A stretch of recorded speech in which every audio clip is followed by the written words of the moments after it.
Pero vamos como introducción a leer los primeros 2 versículos del capítulo 22 del libro del Génesis. Aconteció después de estas cosas que probó Dios a Abraham. Probó Dios a Abraham. Probó Dios a Abraham. Y le dijo, Abraham, y él respondió, heme aquí. Y dijo, toma ahora tu hijo, tu único, Isaac, a quien amas, y vete a tierra de Moriah, y ofrécelo allí en holocausto, sobre uno de los montes que yo te diré. Este es uno de los pasajes más grandiosos de todas las Escrituras, porque en este pasaje se nos da un cuadro muy completo de lo que miles de años después Yeshua Mashiach, el Mesías, complementaría.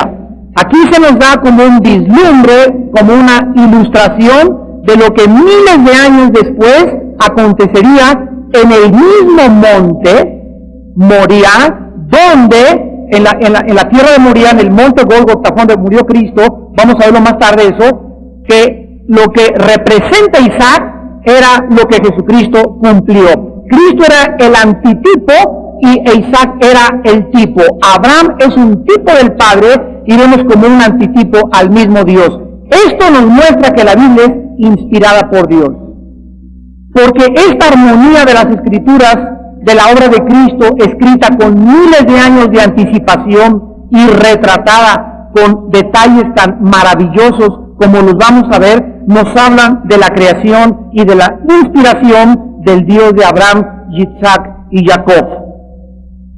¿Realmente Dios quería el sacrificio de Isaac? ¿La Biblia aprueba los sacrificios humanos? De ninguna manera. Pero sí se nos revela en este pasaje la necesidad de una víctima humana. Síganme con mucha atención, de una víctima humana para expiar el pecado. Porque si el ser humano pecó, como lo establece la palabra de Dios, tenía que ser un ser humano el que expiara el pecado, en forma definitiva, y no los sacrificios de animales para que la justicia divina fuera satisfecha.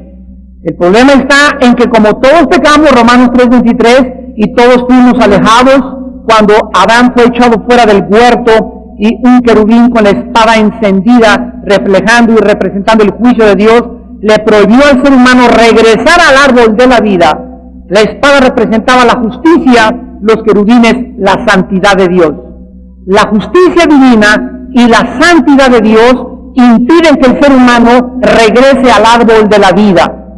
El ser humano no podía cumplir con la justicia de Dios ni con la santidad de Dios, porque así como el pecado entró por Adán, y tú y yo estábamos representados en Adán, cuando Adán pecó, nosotros pecamos.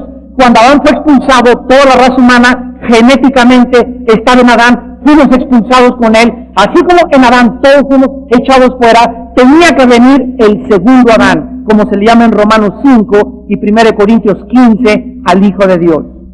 Sin pecado, con la justicia de Dios, para darnos su justicia, vestirnos con su justicia, para que nosotros fuéramos la justicia de Dios en Cristo Jesús.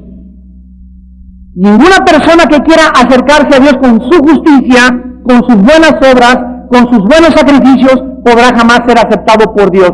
Dios nos tenía que vestir, y el que no acepte la justicia de Dios, dice la palabra de Dios, que desecha el sacrificio de Jesucristo en la cruz del Calvario. 4 razones, rápido les voy a dar, por qué Dios le pide a Abraham un sacrificio, que vamos a ver no era la intención finalmente de que Abraham sacrificara a su hijo. En primer lugar, demuestra a Dios que los sacrificios humanos no son buenos, como lo acabo de explicar. Cuando Dios detuvo la mano de Abraham para descargarla sobre Isaac, estaba enseñándonos que no quería sacrificios, porque ningún sacrificio humano, ningún sacrificio que provenga del ser humano satisfacerá jamás su justicia divina. Ignorar esta verdad ha llevado a miles de tribus paganas y de religiones paganas e idólatras y grupos satánicos a sacrificar vidas humanas. En México, para no ir tan lejos, tuvimos a los aztecas que le sacaban el corazón a la víctima y le ofrecían a los dioses. Los aucas del Ecuador, los caníbales en África, los jíbaros en Brasil, y así podríamos mencionar cantidad de tribus y de civilizaciones que tuvieron como costumbre los sacrificios humanos. En segundo lugar, Dios demuestra que el sacrificio que Dios demanda no es un sacrificio muerto, sino un sacrificio vivo y espiritual, como lo establece Romanos 12:1. Presenten vuestros cuerpos en sacrificio vivo. Dios no quiere ya que te hagas cortadas, que te chicotees, que te cuelgues en una cruz, que te pongas nopales, que te vayas de rodillas, porque todos estos sacrificios, dice la Biblia, son abominación a Dios. ¿Por qué Dios no acepta que te acuestes 3 días en una cama de piedra? ¿Por qué Dios no aceptará que te crucifiques para aceptar que tú eres bueno o para ofrecerle algo de expiar? Porque Él ya ofreció y sacrificó a su Hijo Jesucristo. Entonces sería como si alguien me regala un Rolls Royce de oro, decir, bueno, ahora yo te compenso dándote un bochito.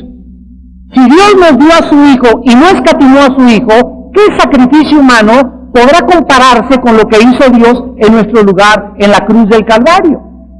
Entonces no hay nada que nosotros podamos ofrecerle ya a Dios. Ahora nos manda que nos sacrifiquemos, pero vivos.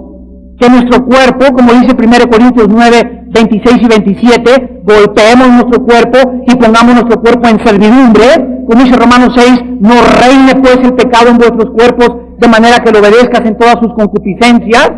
Como dice la palabra de Dios en Gálatas capítulo 5, el que ha muerto ha resucitado con Cristo y ha crucificado su carne con sus pasiones y deseos. Estos sacrificios son los que Dios quiere que tú hagas, que cuando tu cuerpo te pide de comer, le digas, no te doy. Cuando quieras sexo, no te doy. Sexo ilícito, desde luego, ¿verdad? No dentro del matrimonio. Cuando Dios te pida, cuando tu cuerpo te muestre un impulso de que quiero ver esa película de pornografía, pues no la voy a ver. Y quiero irme con una mujer casada, tampoco lo voy a hacer. Y eso se llama golpear el cuerpo, se llama ponerlo en sacrificio vivo. Eso sí le agrada a Dios. Pero no que te lastimes, ni que creas que derramando sangre lo vas a agradar. En tercer lugar, Dios nos enseña un tipo o un símbolo de lo que su Hijo haría en el Calvario. Vamos a ver, conforme vayamos desarrollando el tema, todas las similitudes entre este pasaje, el ofrecimiento de Isaac y el sacrificio de Cristo en la cruz del Calvario. Y en cuarto lugar, enseñarnos que Dios prueba a su pueblo. Dios prueba a su pueblo. Dios nos muestra hasta qué grado existen siervos y siervas suyas en la Biblia y en la historia que están dispuestos de sacrificar todo. No solamente su casa, su dinero, sus posesiones, sino inclusive, como en el caso de Abraham, al único hijo que le quedaba. Al único hijo que le quedaba, por causa de su obediencia y amor al nombre de Hashem, al nombre de Dios. La historia está llena después de Abraham, desde los mártires de la Biblia como Esteban hasta el Coliseo romano. Después llegamos hasta la Inquisición, donde millones de cristianos escogieron la muerte antes que negar a su Señor. Y Cristo lo dejó claramente establecido en Hechos 1:8 cuando anticipó, me serán testigos. Y esta palabra en el griego es martureo, de donde tenemos la palabra mártir. Me serán mártires cuando haya venido sobre vosotros el Espíritu Santo. Y serán testigos en Jerusalén, Samaria y hasta lo último de la tierra. Entonces, un verdadero cristiano, que es la habitación y el templo del Espíritu de Dios, es un cristiano que conforme va creciendo y desarrollando su confianza, su obediencia y su amor a Dios, es un cristiano que mientras más se acerca a Dios, menos temor tiene de perder nada. A ver si me captaron. Mientras más conocemos, más confiamos en Dios. Y mientras más confiamos en Dios, nos llegamos a aventurarnos así, como aventarnos a un clavado, como cuando un niño está en una escalera en un lugar oscuro y le dice el papá: Pepito, ¿me oyes? Sí, te oigo, pero no te veo, papá. Bueno, le dice papá: aviéntate en la oscuridad y yo te cacho. Y como Pepito conoce a su papá y ya tiene 8 años de edad y ha crecido y ha sabido que su papá nunca le ha fallado, Pepito se avienta en la oscuridad, en el vacío, sin ver nada, con la confianza que el Padre lo sostendrá. Mientras más caminemos con Dios, menos temores habrá en nuestra vida. Ay, y si le doy a Dios esto y pierdo esto, y si le doy aquello y ya me quedo sin nada, y si le doy a mi hijo, ¿cómo me lo va a devolver? Y si le entrego mi casa, ¿qué va a pasar? Mientras caminamos con Dios, los temores van a desaparecer, porque el temor de Dios hace que los demás temores desaparezcan y salgan de nuestra vida. Los mártires en el Coliseo Romano que entraron con sus papás, con los suegros, con los hijos, y abrían las jaulas y salían los leones y las bestias para arrancarlos y morderlos, no existe el grito de ninguno de ellos que haya dicho: no, Neroncito, sí, Neroncito, eres el papucho de papuchos, tú eres el señor de señores, sí, no, mira, mi hijo le están arrancando la cabeza a los leones, Señor, pero sácame de aquí, te voy a adorar, pero salva a mis hijos. No existe el registro de ninguno de ellos, de acuerdo a los escritores del primer siglo, como Plinio y Josefo, que se hayan arrepentido. Entraron al Coliseo convencidos que iban a enfrentar la muerte, porque su confianza en la resurrección de los muertos y en el Dios Todopoderoso era tan grande que sabían que todo lo estimaban como pérdida. Que no había nada en esta vida que podamos decir: lo perdí por seguir a Dios. Lo que teníamos como estima es como basura por el conocimiento de aquel que nos amó en la cruz del Calvario. Dios no le pidió a Abraham esto 10 años antes, porque Abraham no hubiera respondido a esto, ni 20 años antes. ¿Se acuerdan que no nos ocultó Dios los pecados de Abraham? Pero aquí estamos viendo que pasaron casi 25 años desde que él había dejado Canaán. Y es cuando Abraham había llegado a un nivel de madurez, cuando Dios le dice: toma tu hijo, tu único, a quien tú amas, y ofrécelo en el monte Moria. Esto es increíble porque vamos a tratar de analizar en el versículo 1 la palabra probar. La palabra probó en el hebreo es nasa, con S y H al final. Nasa. Escuchen lo que significa. La palabra probar en el hebreo significa probar la calidad de alguien a través de la presión. Probar la calidad de alguien a través de la presión. Vamos a ver algunos ejemplos, por ejemplo, en Éxodo 16, versículo 4. Vamos a ver algunos ejemplos para entender más claramente, con 4 pasajes del Antiguo Testamento, lo que Dios quiere decirnos cuando Él nos prueba. En Éxodo 16:4, Jehová le dijo a Moisés: he aquí yo les haré llover pan del cielo, y el pueblo saldrá y recogerá diariamente la porción de un día. Escuchen con atención, para que yo lo pruebe. Otra vez, va a venir pan del cielo y van a recoger diariamente la porción de un día para que yo lo pruebe. ¿En qué consistía la prueba aquí? Si van a andar en mi ley o no. Aquí Dios les manda una prueba, y la prueba consistía en si iban a depender de Él diariamente para su provisión. En otras palabras, los que en ese tiempo en Israel no tuvieran un corazón para Dios, no iban a creer lo que Dios dijo. Y cuando cayera el maná, iban a decir esto: a lo mejor mañana no tengo. Y por si las flies, iban a llenar otra cubeta extra, o se iban a llevar sus doggy bags, ¿verdad? Sus bolsitas de plástico, y ahí le iban a echar, y iban a llegar a su campamento, a su tienda de campaña, y lo iban a guardar debajo del colchón, porque a lo mejor mañana no caería el maná.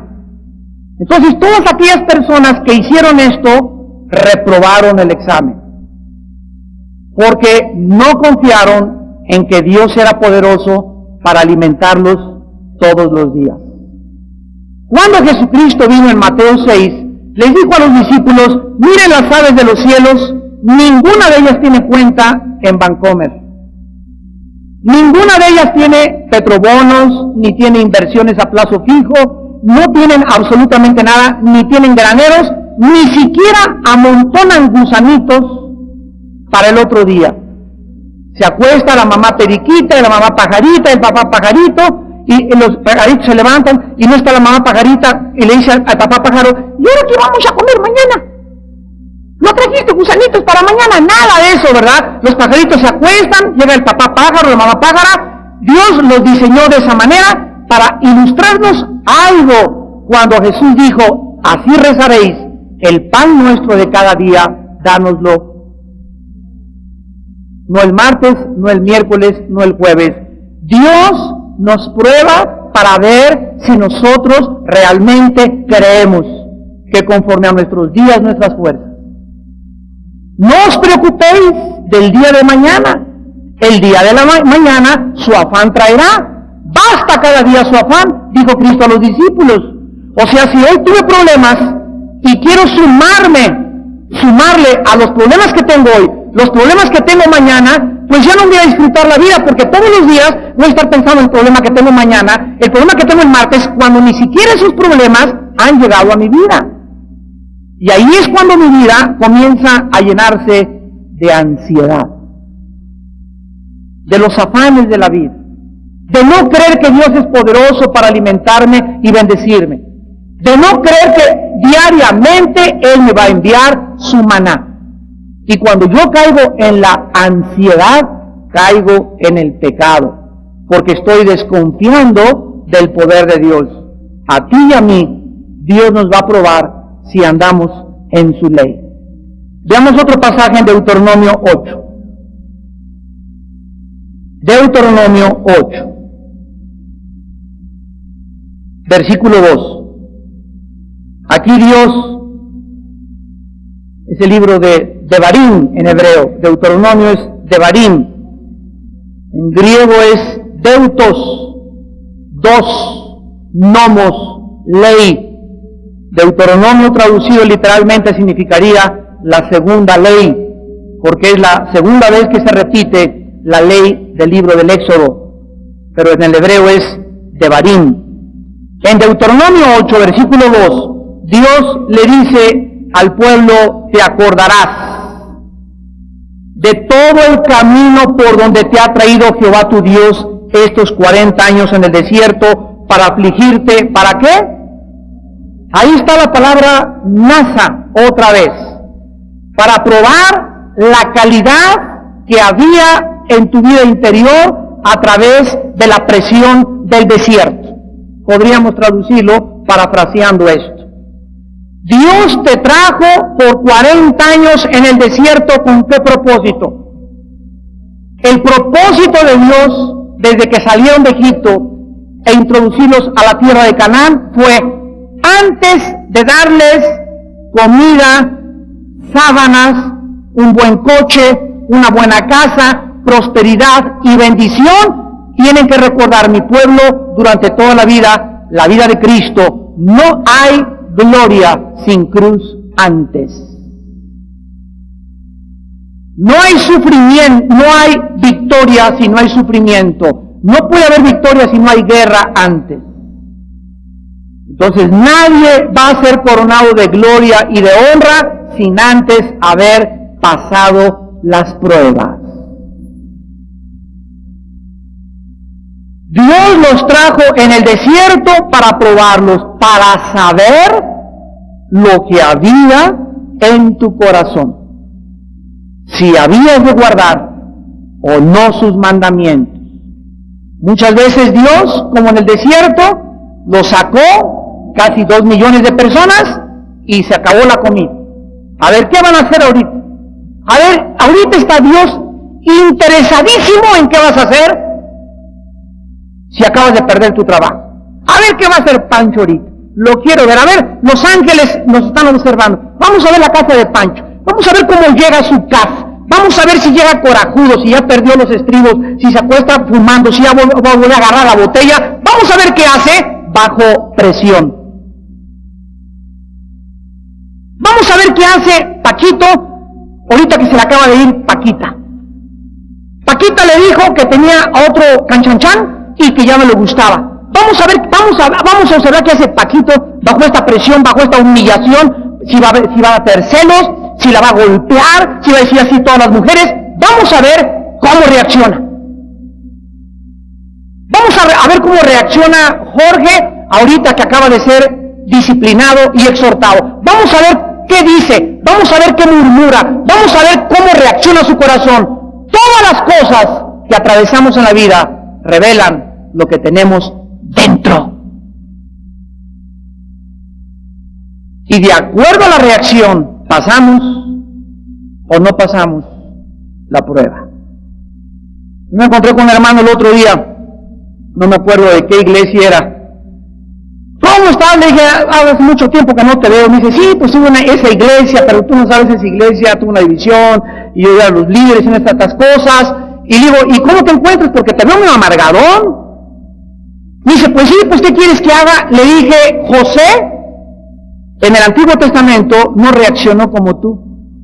José, sus hermanos, lo vendieron. Sus hermanos. Después, por ser fiel, allí iba a la caravana a Egipto y no iba, y mis hermanos, él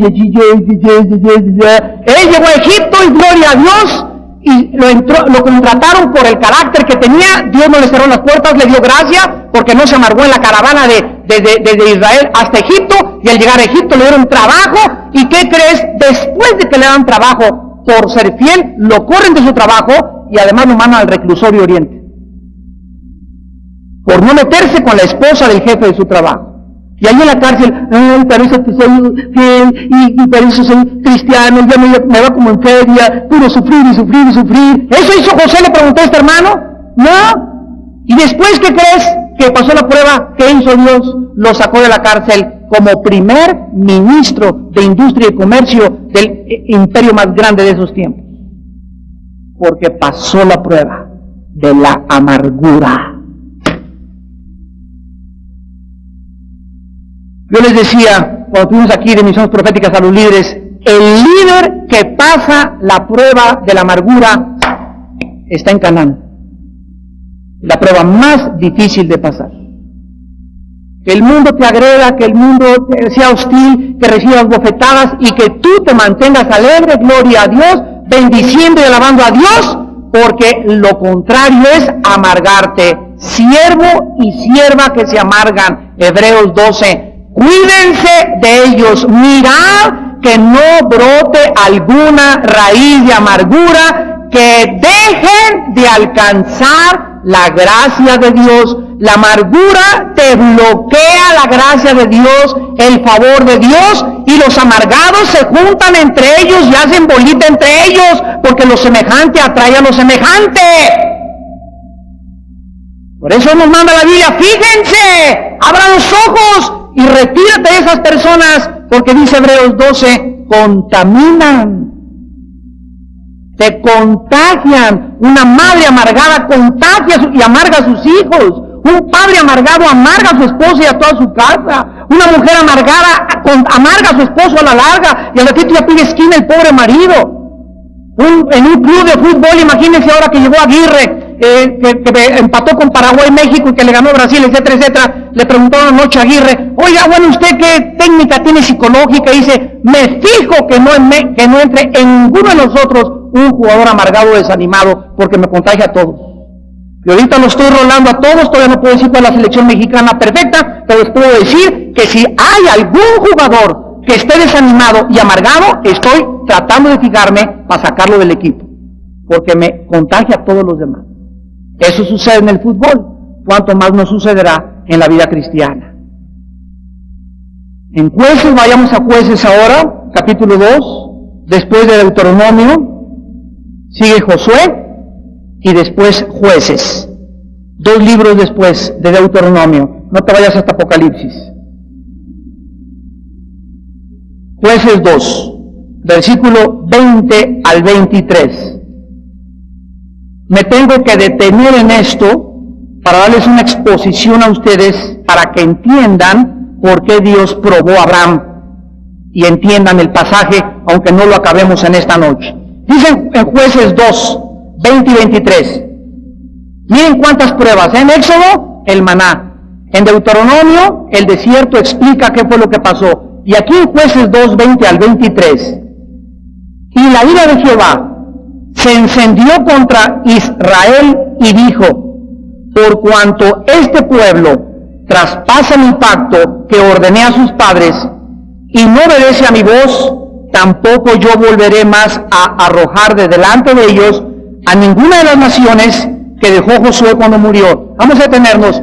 La rebelión de Israel hizo que cuando ellos entraran a Canaán, las naciones enemigas no pudieran los israelitas derrotarlos. La rebelión de nuestro corazón, la amargura de nuestro corazón va a impedir que Dios me defienda de mis enemigos. Por su rebelión, Dios ya no entregó a las naciones cananitas que le entregó a Josué en el libro anterior. Josué conquistó casi todo Canaán y nos encontramos en el libro de los Jueces con las tribus que quedaron, que no pudieron derrotar a los cananitas por su rebelión. Versículo 22. En el versículo 22 dice Dios, qué interesante, que estas naciones enemigas de Israel las usó para probar con ellas a Israel si procurarían o no seguir el camino de Jehová, andando en él como lo siguieron sus padres. Aquí vemos que cuando muere Josué, repito, quedaron naciones enemigas vivas. O sea, Josué no acabó de conquistar la tierra de Canaán. Y estas naciones vivas, enemigas del pueblo de Dios, que quedaron, Dios las dejó a propósito, no permitió que Josué las acabara, porque iban a servir a la generación que seguía de Josué para probarlos si seguirían o no seguirían a Dios. ¿Cuál es el principio para nosotros? Hay muchos enemigos en tu vida que tú tienes y que yo tengo y que nos preguntamos, ¿por qué Dios no ha acabado? ¿Por qué no me ha quitado a mi suegra todavía de enemiga? ¿Por qué no ha acabado con este cuñadito? ¿Por qué este jefe de mi trabajo tiene 5 años? ¿Por qué mi marido que me hizo hace 8 años me sigue persiguiendo? ¿Por qué tenemos gente que murmura de nosotros, que nos calumnia, que nos persigue? ¿Y por qué Dios no ha hecho nada con ellos?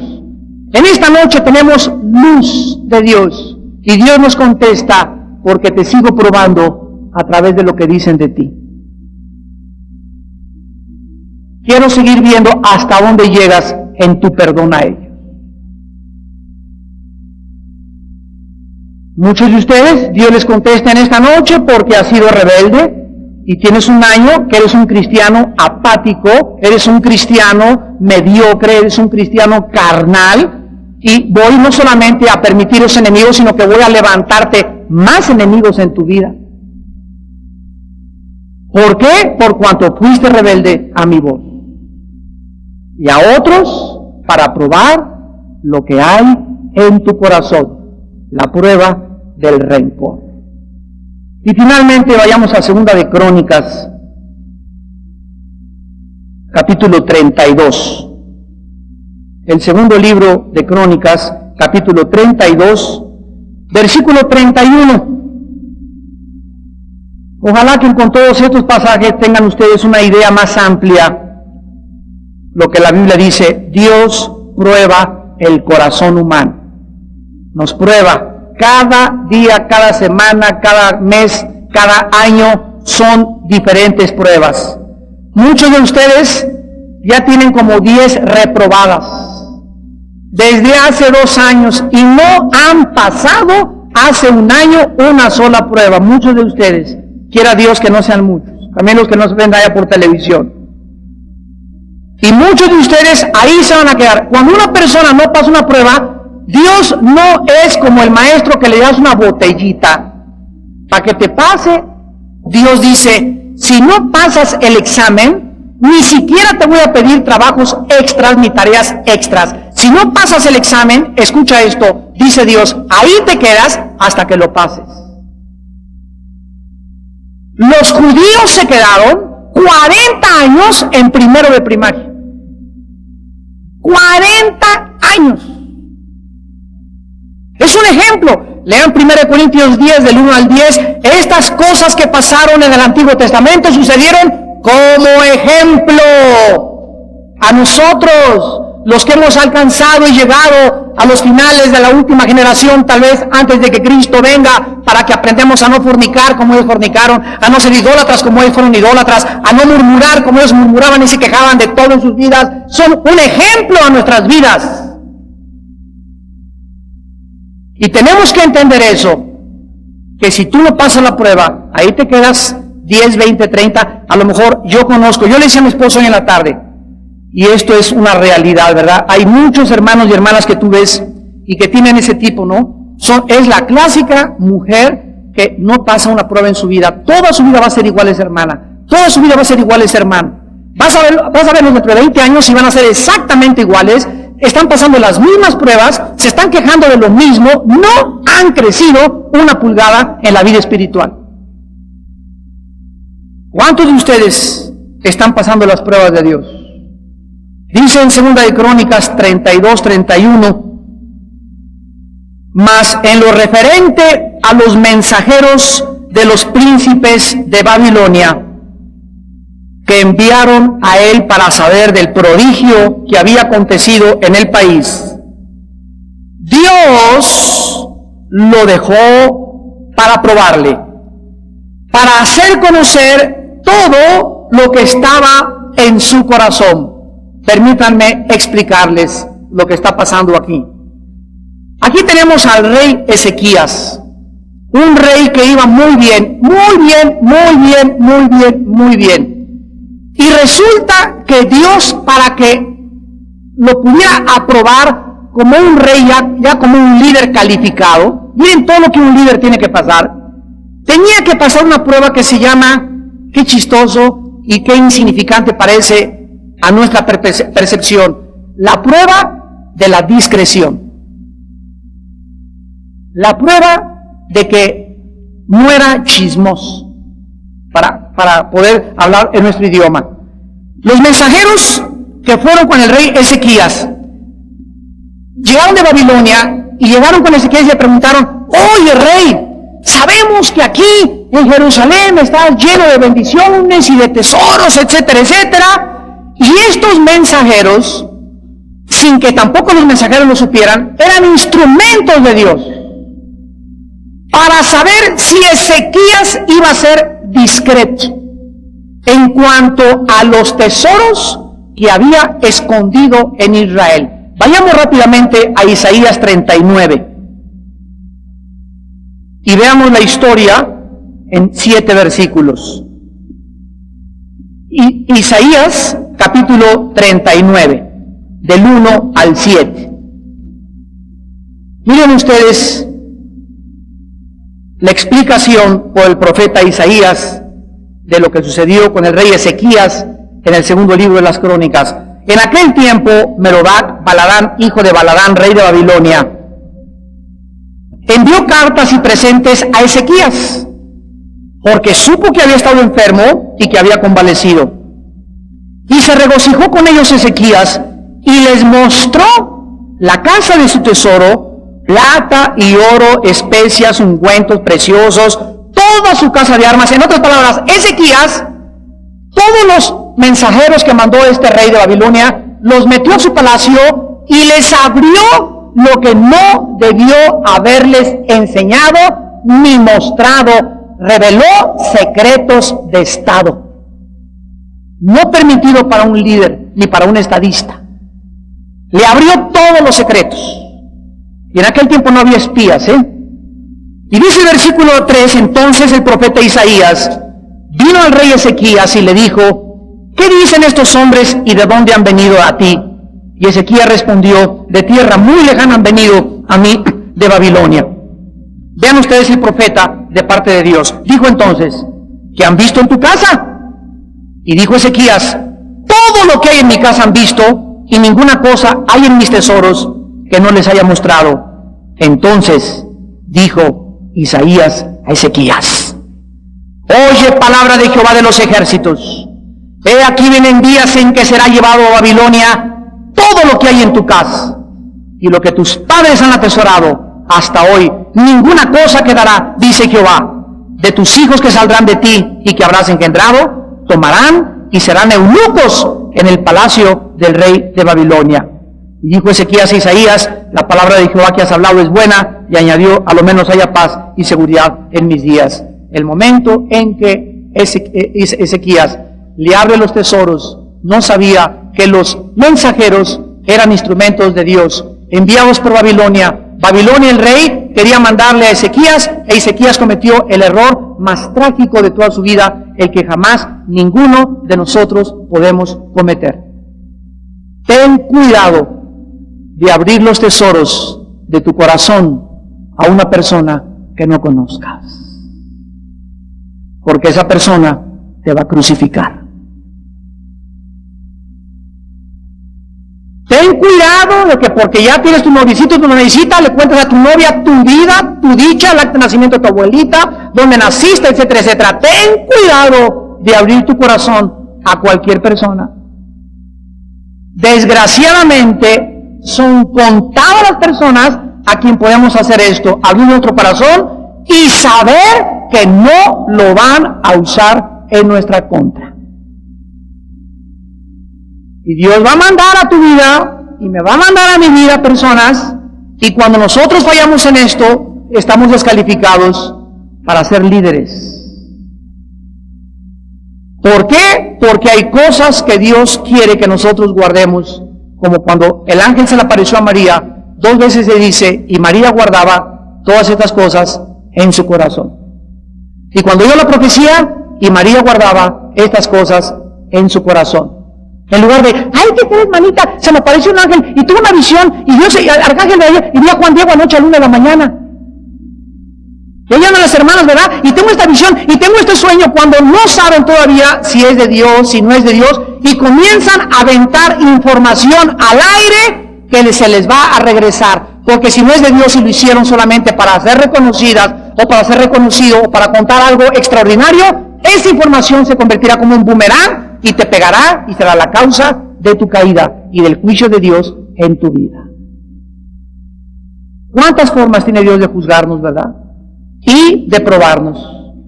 Y una de las cosas más importantes en la vida cristiana es ser discretos. Ahí se junta en una reunión de oración y llega la hermana, Padre Santísimo que estás en el cielo, este planchazo que me dio mi esposo anoche. Y ya todas las hermanas se enteraron que el esposo dio un planchazo anoche al hermano. Y hay hermanos que así oran, ¿verdad? Pasan a orar y Padre Santo, y te pide por fulano de tal, porque es borracho para andar el jugador. Y toda la iglesia ya se enteró de una indiscreción de tu corazón, por tu falta de sabiduría en no saber orar, guiada por el Espíritu Santo. Regresamos a Génesis. A ver cuánto tiempo tenemos. Tenemos como 20 minutos todavía. Dios probó la calidad del corazón de Abraham bajo presión. Recordemos que es la presión la que hace manifiesta nuestra vida y actitud hacia Dios. No es hasta que seas puesta o expuesta a una circunstancia con tu novio cuando sabrás si eres pura sexualmente. ¿Cuánta presión aguantarás de tu novio sexualmente? Dios te va a probar. ¿Cuánto respetas a tu novia? Dios te va a probar. ¿Qué tan fácil es que te caigan unos centaditos de más?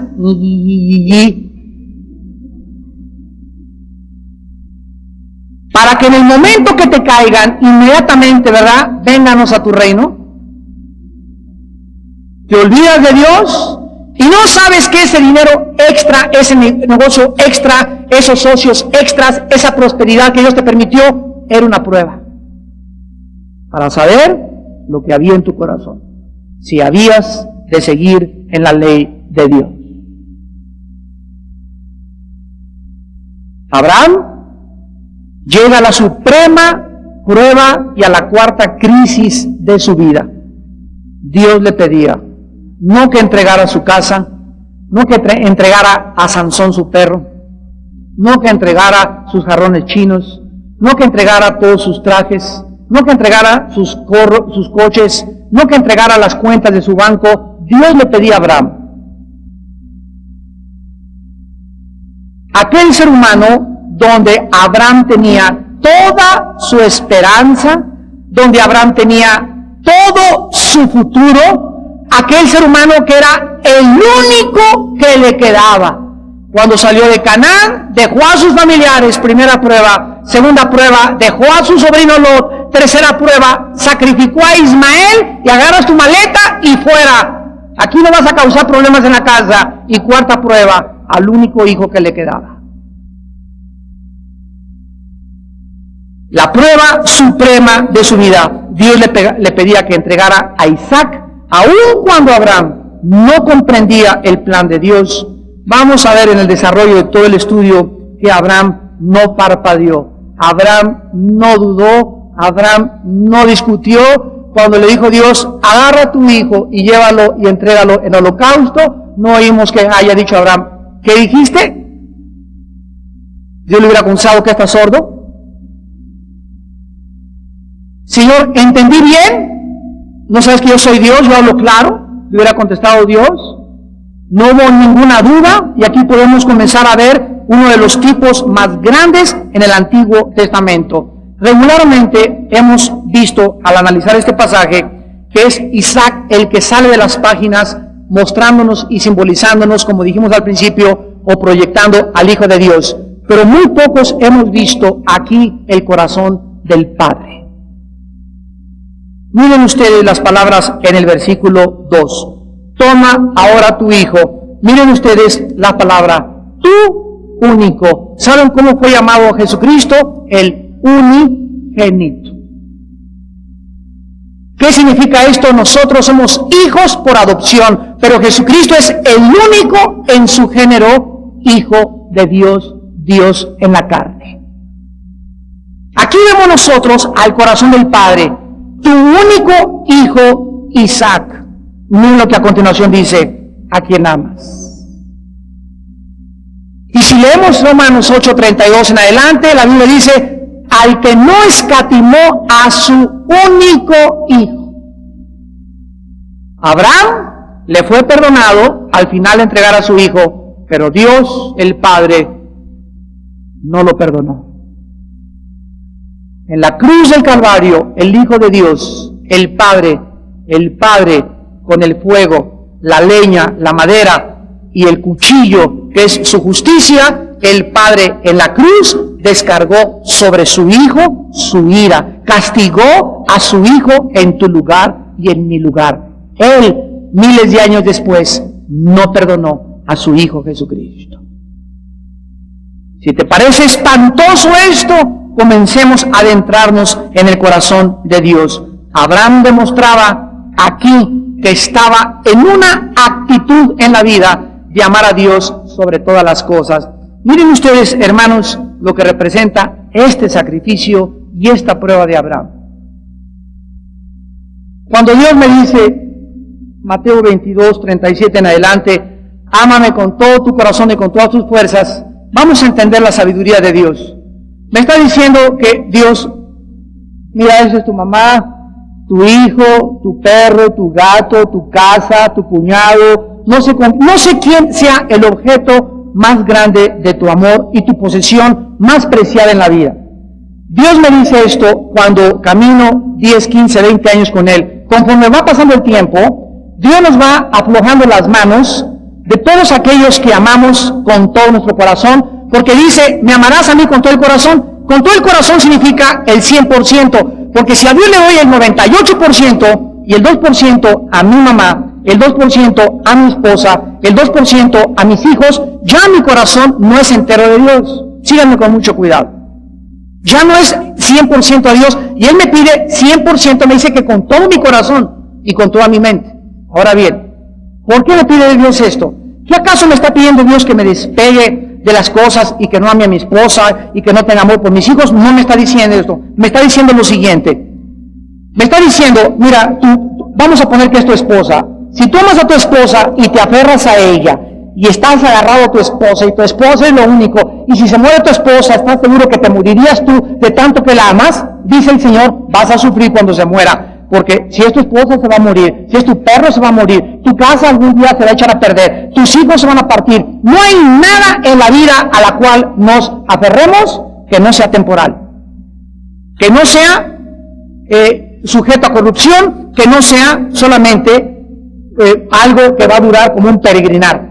Pero si yo amo a Dios con todo mi corazón y poco a poco le voy dando más mis afectos y más mis sentimientos y más mi dinero y confío más y confío más y confío más a Dios, cuando se muera mi esposa voy a llorar porque la amo. Dios me dice que ame a mi esposa como Cristo amó a la iglesia. No me está diciendo que no la ame, pero que no la ame más que Él.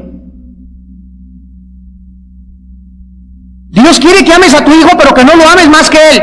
¿Por qué no podemos amarlo más que Él? ¿Será un Dios egoísta, un Dios ególatra, un Dios celoso? De ninguna manera. Sea el hombre mentiroso, sea Dios veraz. Dios es perfecto en sus atributos, es sabio, misericordioso y santo en todas sus manifestaciones. Lo que Dios nos está diciendo sabiamente es que si el momento que se muere tu esposa, tu hijo, tú le amas a Él con todo tu corazón, el momento que pierdas a un ser querido, le sigues teniendo a Él para fortalecerte y seguir viviendo para los demás.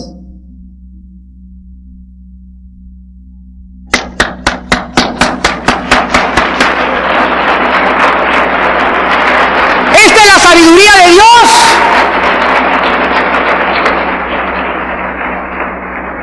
Muchos de ustedes no lo entendieron, la semana que entra lo vas a entender. Cuando veas el cassette tal vez. Aquí está, ve, o sea, no hay nada que Dios nos pida que no haya sabiduría detrás. Dios no nos pide nada a ciegas. Él nos ha dado un entendimiento y una lógica para que en el ámbito y en la dimensión espiritual comprendamos lo que Él nos está diciendo. Y cuando lo comprendemos, como ahorita por eso comencé a aplaudir, es cuando decimos prorrumpimos alabanza, gloria a Dios, ya lo entendí. Y cuando ya lo entiendes, te gozas y le adoras y confías más porque entendiste por qué te pide lo que te pide. Y es cuando el gozo, y hasta cuando nos da ganas de brincar y de bailar, porque nos ha invadido el espíritu de felicidad de saber que servimos a un Dios maravilloso y sabio. Por eso es bueno también, ¿verdad?, reaccionar cuando tienes alguna luz y gritar ¡Eureka! Como decían los griegos, lo he encontrado. Entonces Dios no quiere que nos aferremos a nada porque todo es temporal, todo es transitorio en esta vida. Y cuando Dios le dijo a Abraham, dame a tu hijo, Abraham no estaba así con tu hijo. Cuídate que llegue la prueba a tu vida y te diga Dios, dame eso y tú tengas eso así. Porque sabes una cosa, cuando Dios te dice dame eso es porque te está haciendo daño, y si tú te aferras a esas cosas, Dios te lo va a tener que quitar, y entonces va a pasar esto así, y viene Dios y estás así, y mientras más te agarras, más sufres, más tensión, más ansiedad hay en tu vida, porque estás así hasta que, como la muela, ahí va la muela, hasta, te saca la muela el dentista. Y mientras pasa eso hay tensión, hay dolor, hay trauma, pero algo que te iba a la larga a causar problemas mayores es extirpado y se metió cuchillo. Dios nunca nos quita nada sin darnos algo mejor. Apunta eso. Dios nunca nos va a quitar nada sin darnos algo mejor. Así que más vale la vida estar así, con las manos. Les platiqué una vez un cuento de un águila que venía volando y había un témpano de hielo con un pedazo de carne y viene y se baja el águila contra el témpano y le clava a la carne las garras, y sin darse cuenta las clava también en el témpano, y ahí va comiéndose la carne, y más adelante hay una catarata, y cuando el águila quiso levantarse para evadir la catarata, ¿verdad?, ya se había congelado el témpano y sus garras se habían congelado, y el águila se precipitó hacia el vacío y se mató. Y así es la vida con nosotros. Cuando nosotros le clavamos las garras, ¿verdad?, a un hijo, a una hija, a una propiedad, a un ser humano, a lo que sea en esta vida, y nos quedamos así, va a ser la causa de nuestro despeñamiento. Cuando Dios te diga, dame esto, ¿verdad?, no tengas así tus manos, sino que todo lo tienes así. Mi casa, ahí está el día que quieras, Señor. Mi hijo, ahí está, Señor. Mi hija, ahí está, Señor. Lo que quieras. ¿Por qué? Porque a ti es, Señor, a quien amo con todo mi corazón. Esto que tengo en mis manos también lo amo, pero no lo amo tanto como para querer aferrarme a Él y creer que es mi salvación, porque entonces eso se convirtió en un ídolo en tu vida. Y Dios aborrece los ídolos. ¿Qué es la idolatría? Amar cualquier otra cosa que no sea Dios. Esa es la idolatría. Tener un afecto más grande que Dios en mi corazón. Y esa es la causa de la ira de Dios en el Antiguo Testamento. Y finalmente dice en el versículo 3 y 4, en la preparación del sacrificio, Abraham se levantó muy de mañana. Y recordemos algo aquí. ¿Cuándo fue Cristo inmolado? Desde antes de la fundación del mundo, ¿verdad? Qué interesante que diga muy de mañana. Cuando no había la luz, ya la preparación estaba hecha. Antes de que dijera Dios, sea la luz, su hijo ya estaba inmolado y preparado para el sacrificio.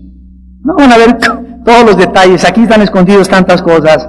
En segundo lugar, enalbardó su asno y tomó consigo 2 siervos suyos. Recuerden estos 2 sirvientes que tienen un papel que jugar en la profecía bíblica. Tomó consigo 2 siervos suyos y a Isaac su hijo. La pregunta es, ¿para qué tomó sus 2 siervos? Le dijo Dios, ve con tu hijo, ¿verdad? Él hubiera agarrado el burro, pero agarró 2 sirvientes a Abraham y se los llevó con él, a su hijo. En tercer lugar, cortó leña para el holocausto y se levantó y fue al lugar que Dios le dio. Las instrucciones que Dios le dio a Abraham, no tenemos duda, habrán sido como una espada que atravesaba su alma. Sus sentimientos estaban siendo sacudidos profundamente. Sus pensamientos han de haber estado en este instante confundidísimos. ¿Qué acaso no era este muchacho el hijo prometido que Dios le dijo que en él iba a venir la semilla y la descendencia de él? ¿Qué acaso querría Dios sacrificios humanos? Todas estas preguntas estarían en la mente de Abraham. ¿Qué noticias le iba a dar a Sara después? ¿Qué le iba a decir? Pues me eché a nuestro hijo. ¿Se lo iba a creer Sara? ¿Que Dios lo había mandado? Todas estas preguntas revoloteaban en la mente de Abraham. Pero increíble que aun cuando no había respuestas, obedeció a Dios. Esto se llama la fe ante lo desconocido. Nosotros no tenemos que tener siempre luz para obedecer a Dios. Hay muchas veces en la vida que Dios nos manda cosas, Él, y estamos seguros que es Él, a través de su palabra, que no entendemos y no hay luz. Por ejemplo, en esta noche, muchos de ustedes, Dios les ha dicho, ámame, y no lo habías entendido. ¿Por qué significa amar a Dios sobre todas las cosas, sobre toda tu familia? Y tú hasta llegaste a creer y a formarte un concepto de que Dios era egoísta y todo, y hasta estabas hasta amargado ya, porque Dios me pedirá eso, y si Dios no puede ser bueno, y porque no entendías, hasta hoy en la noche que te vino la luz, tú no actuaste, porque hay muchos que no actúan si no tienen luz, y esto no es fe. La fe ante lo desconocido nos hace actuar. Y aunque no tengo una respuesta en este momento enfrente, por ejemplo, Dios me dice, no salgas con una muchacha que no sea cristiana, pero está muy bonita Rosita y tiene muy bonita sonrisa y su papá tiene billetes y me puede ayudar y además no hay una chava como que me puede encontrar, y tú comienzas a racionalizar todo esto y te olvidas de la fe, de que Dios dice, no te vayas con la finta, te voy a mandar chavas que te van a mover el tapete. Te voy a mandar chavos que te van a mover el tapete. Es una prueba tu vida. A ver qué vas a hacer si te vas a ir con la pinta. Es una prueba tu vida, tu corazón. No ames el mundo ni las cosas que se ven con el mundo. No sigas los deseos de la carne. No te vayas con la finta. No te vayas por la atracción de los deseos. Créeme, dice el Señor. Confía en mí y vivirás. Esta es la fe que aunque no veamos, el justo por la fe vivirá, no por vista. ¿Cuántas veces Dios nos ha mandado a hacer cosas con los ejemplos que les he puesto? Y muchos de ustedes, si no ven, no es que yo tengo aquí diezmando y no he visto que prospere. Si no ves, si no hay resultados, dejas de obedecer a Dios. Y es que era una prueba para ver si seguías haciendo lo que Dios te mandaba, si habías de seguir en su ley o solamente por conveniencia de lo que Dios te iba a dar. Dios prueba el corazón. Dios prueba el corazón. Cortó leña y se levantó y fue al lugar que Dios le dio. Recordamos que este viaje duró 3 días. 3 días. Y durante 3 días Abraham tuvo tiempo de echarse para atrás. 3 días levantarse y seguir caminando y platicar con su hijo Isaac y saber que eran los últimos 3 días de su vida. ¡Qué angustia y qué sufrimiento para un padre! Saber que tienes 3 días y 3 días que pasar con tu hijo y son los últimos 3 días que vas a pasar. Y que tú puedes, dentro de tus posibilidades, decirle no a Dios. Y quedarte mejor sin sufrir y perder tu hijo. Aquí encontramos, otra vez repito, un tipo del padre apartando a su hijo para el sacrificio. Así como Dios le dijo a Abraham, aparta a tu hijo con 3 días de anticipación, en Éxodo 12:3 se apartaba el cordero 4 días para que al tercer día fuera sacrificado. Increíbles tipos en la palabra de Dios. Isaac es tomado 3 días antes, igual que el cordero de Éxodo 12 que vendría después en la Pascua, para ser apartado por el sacrificio. Esto nos enseña que el sacrificio de Cristo fue planeado. Como dice Hechos 2:23, de acuerdo al determinado consejo y anticipado conocimiento de Dios. Herodes, Poncio Pilato y los gentiles de Israel se unieron para hacer cuantas cosas la mano de Dios había determinado que sucediera. Hechos 4:28.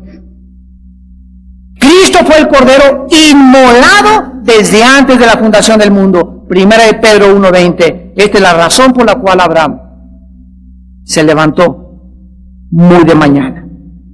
Ahora, es interesante que estos 2 siervos que Abraham toma le acompañan, y vean ustedes que cortan leña para el holocausto y se levanta. Cuando Jesucristo comenzó a cargar la leña, el madero, iban con él 2 testigos, 2 ladrones.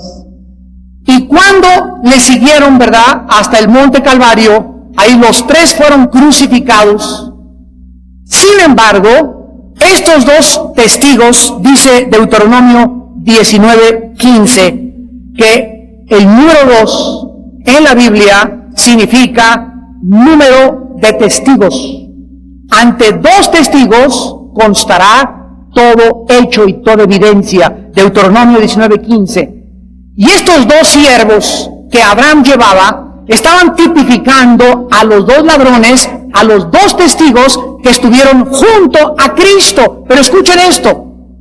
Estos 2 siervos que llevó Abraham, dice la Biblia, en el versículo 5, le dijo Abraham a sus siervos, espérenme aquí con el asno, y yo y el muchacho iremos hacia allá, y adoraremos, y volveremos a vosotros. Estos siervos se quedaron al pie de la montaña, pero lo que sucedió en el monte Moriah, entre el padre Abraham y el hijo Isaac, los siervos no supieron, ni lo entendieron, ni se les reveló. Lo que pasó en la cruz del Calvario, entre el padre y el hijo, nadie lo supo, ni los dos ladrones junto a la cruz. Fue un secreto que nos fue velado y vetado a todos los seres humanos. Y esto nos muestra, ¿verdad?, que así como Isaac cargó en sus hombros la madera, lo que sucedió después entre él y el Padre no les fue permitido ver. Vemos de qué forma tan maravillosa Dios nos revela los tipos y los antitipos, los símbolos y las sombras y los retratos y las ilustraciones con lo que habría más tarde de suceder en el Monte Calvario en la persona de su Hijo Jesucristo. Yo les decía hace unos momentos que Dios muchas veces no nos va a permitir ver ¿por qué pasó esto? ¿Y por qué pasó esto? ¿Por qué perdí mi casa? ¿Por qué? Y no hay respuestas. Sin embargo, en la cruz del Calvario, Dios nos corre el velo y nos muestra que el hecho más vergonzoso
bao đêm đợi chờ mưa rơi